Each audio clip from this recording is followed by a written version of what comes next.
안녕하세요. 다타에드 원장 최종인입니다. 오늘은 비전공 20번째 시간으로서 무슨 성회로에 대해서 한번 공부해 보도록 하겠습니다.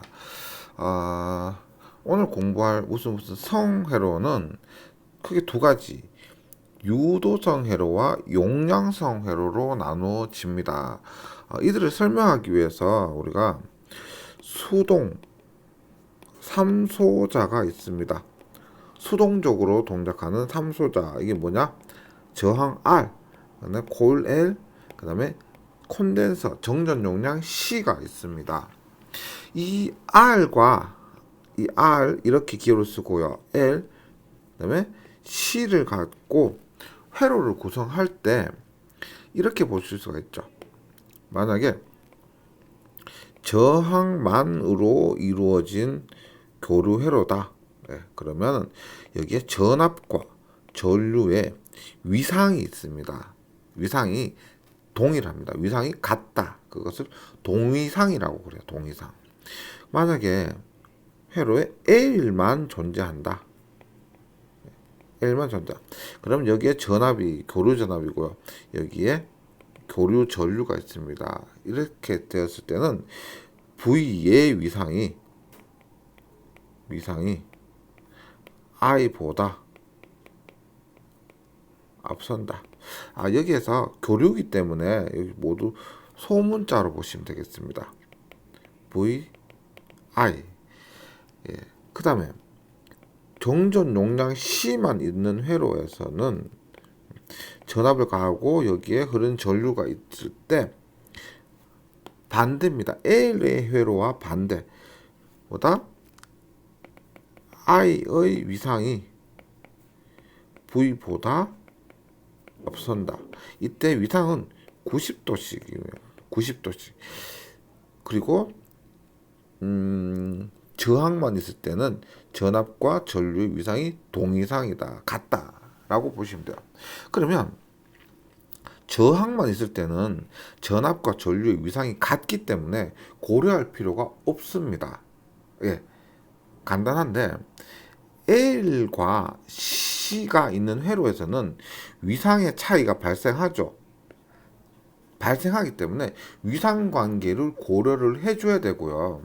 이때는 L만 있을 때, 만약 L만 있을 때는 우리가 L이 유도 작용합니다. 그래서 유도성 회로라고 얘기를 하고요. C만 있을 때는 뭐라고 한다? 용량성 회로라고 얘기를 합니다. 그런데 L만 있을 때 혹은 C만 있을 때뿐만 아니고 RL, RC가 있을 때도 있죠. 그럼 예를 들어서 어떤 회로에 RL이 이렇게 존재를 하고 전압을 인가했습니다. V를 주고 R을 하면은 만약에 R만 존재한다면 전류와 전압이 동상이었겠지만 L까지 직렬로 연결되어 있으면 어떻게 될까요? V가 I보다 L만 존재하면 90도 앞섰죠.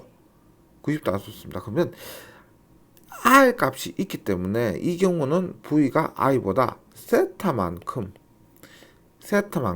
앞선다. 이렇게 보실 수가 있습니다. 만약에 C가 있다. 그러면은 V가 I보다 세타만큼 뒤진다. 이렇게 보실 수 있는 거죠. 만약에 이렇게 보시면 어떻게 될까요? R도 있고 L도 있고 C도 있습니다. 이렇게 있어. 그럼 만약에 R 값이 10ohm이고요. L 값이 20ohm입니다. C 값이 15ohm이다. 그러면 L에 의한 XL이 20, C에 의한 XC가 15일 때 XL이 XC보다 크죠. 그러면 C에 의한 영향보다 L에 의한 영향이 더 크죠. 그럼 이때도 L에 의한 영향이 더 크면은 유도성 회로라고 합니다. 만약에 XC가 XL, L에 의한 영향보다 C에 의한 영향이 더 크다라면은 이것은 용량성 회로라고 얘기를 합니다. 그래서 회로의 종류는 유도성, 용량성인데 결과적으로 유도성 회로는 L에 의한 영향이 더 큰 것, 용량성 회로는 C에 의한 영향이 더 큰 것을 얘기하고요. 우리가 교류에서 역류를 또 말씀 안 드릴 수가 없는데 앞에서 XL이 있고 XC가 있으면 L에 의한 영향이 더 클 때는 유도성 회로라고 했죠. 유도성 회로를 역률로 얘기를 하게 되면은 이것은 우리가 역률이 뒤진다. 전류의 역률이 뒤진다. 그래서 지상 역률이라고 얘기를 합니다. 반대로 XL보다 XC가 더 크면은 C에 의한 영향이 더 크면 용량성 회로라고 했고 이때는 뭐라고 한다? 전류의 위상이 앞서는 회로라고 해서 진상역률이라고 얘기를 합니다. 그래서 이런 간단한 용어들인데 많이 헷갈려하세요. 유도성 회로, 용량성 회로, 그리고 또 무엇보다 지상역률, 진상역률. 보통 지상역률은 L이 많이 포함된 거, 전동기나 그러니까 전동기 등이 많이 포함되면은 L 성분이 커지고 그에 따라서 지상 역률이 되고요.